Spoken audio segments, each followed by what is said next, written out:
Hello all, good morning. నా పేరు ఉదయ్ కుమార్. నేను ఒక వెల్నెస్ కోచ్.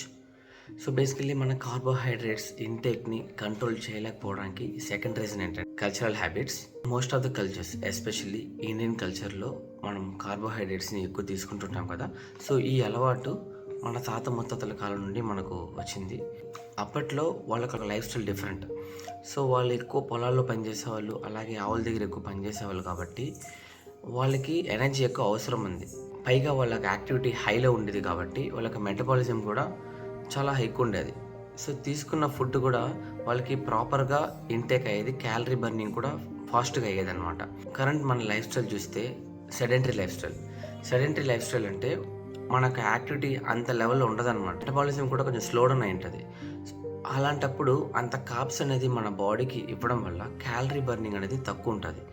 ఈ సెడెంటరీ లైఫ్ స్టైల్లో మన బాడీకి కావాల్సిన క్యాలరీస్ ఎక్కువ ఇవ్వడం వల్ల మన బాడీకి ఎంతైతే కావాలో అంత ఖర్చు పెట్టుకొని సో రిమైనింగ్ క్యాలరీస్ని ఫ్యాట్గా డిపాజిట్ చేసుకుంటుంది. కార్బోహైడ్రేట్స్ ఇంటేక్ ఎక్కువ అవ్వడం వల్ల ఫ్యూచర్లో హెల్త్ ఇష్యూస్ వచ్చే ఛాన్సెస్ ఎక్కువ ఉన్నాయన్నమాట. Thank you.